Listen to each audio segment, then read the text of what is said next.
Hello everyone, my name is Dimas. You may have seen a video of me ranting about the state of buses in Surabaya. They're gonna put my money where my mouth is. So we're going to be taking the Suroboyo bus R1 today. Before we do though, I need to take a connecting bus that leads to R1, which is K2L by Transmangi Surabaya. The thing is, Transmangi and Suroboyo bus are two different entities, and this means that the tickets from Suroboyo bus and Transmangi do not connect. That is something that you need to keep in mind. And as of now, only QR codes that are accepted in the buses, so you need to take that in mind if you're carrying a e-toll card or something like that. One thing that you might not know if you're riding a bus from the guidance of the locals is that the bus connecting to Bugurasi doesn't only stop at Urip. You can simply jump from this place. I think it's Bangsut because it's right near the bamboo runting right there. So you wanna ride a Surabaya bus and you wanna go to Bugurasi, just hop on here. And here comes the bus. It is a Mercedes-Benz chassis on a tantrum body. However, I do not know much more than that. However, I do know that most of this rolling stock usually comes from 2018 or 19, depends. And these chairs are seated differently, and they have a different seat pitch than the ones on Transmangi. So it's a little more cramped, and the women's only section is seated a bit differently. This direction is useful if you want to go to somewhere like Uin or Royal Plaza or Bungurase, which is the terminus of this line. So here we are at Timur Ngawingan, and this particular stop or shelter is a bit nostalgic to me because this particular stop, I remember vividly after midterms. I went to took photos on my Nikon J5. Still have photos on my Instagram, but I think that's a bit of a tangent.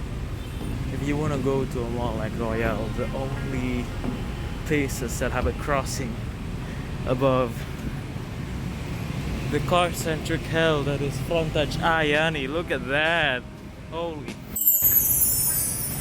is Uin and here, Cibur Ngawingan. I mean, just look at that. That's 2 lanes, 3 if you squeeze it. That's another 3 lanes, 4 lanes. That's another 4 lanes. Oh my god, look, that's a Transjatim bus. And then there's another 3 lanes on the other side. Oh my god, that's an emergency. And here you have it. This is peak Surabaya.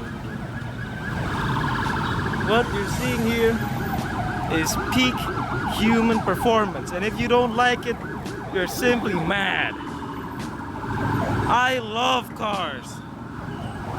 I love not being able to cross roads. Yeah! Sorry for going a bit insane there, but I believe that you're gonna go insane too if you're going to take the exact same route as I did. And believe me, there are worse stops out there. Look at the state of the street. I think Surabaya needs to demolish this whole section of the city. We need to return to nature, touch grass, make a big ass park around here. We on a second bus.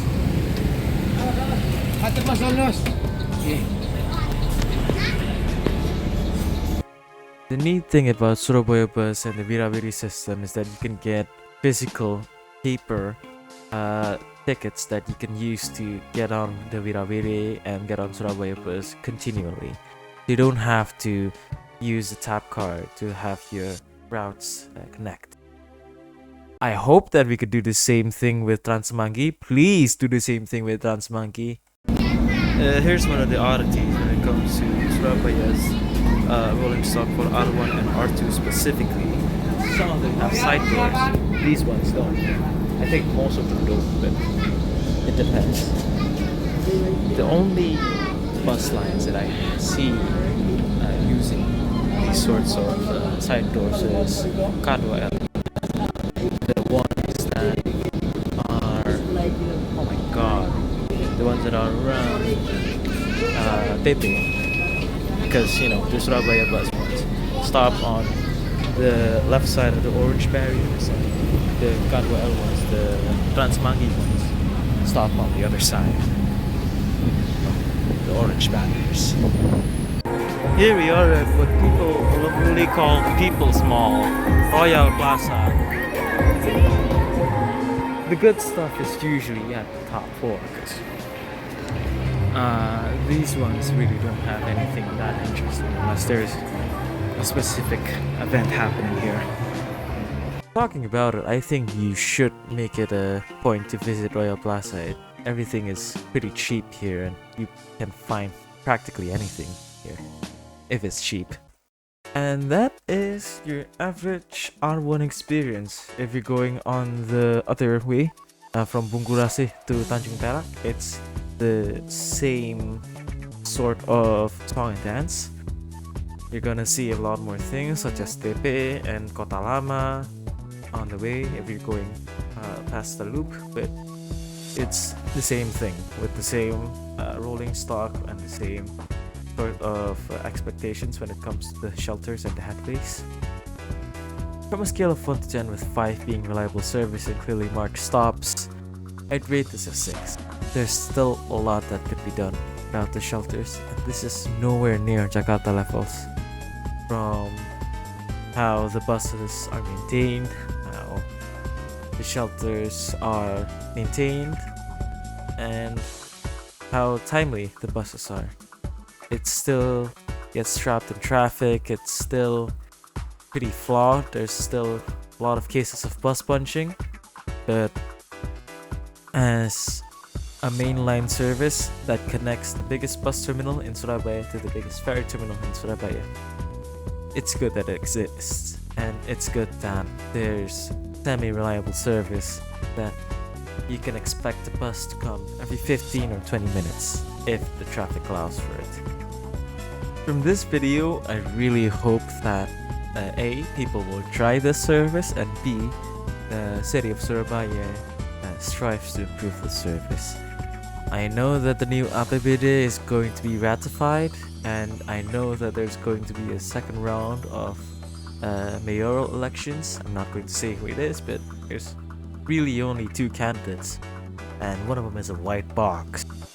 And yeah, safe to say, I really hope that the public transportation situation here can be improved, especially if you have big streets like Ayani.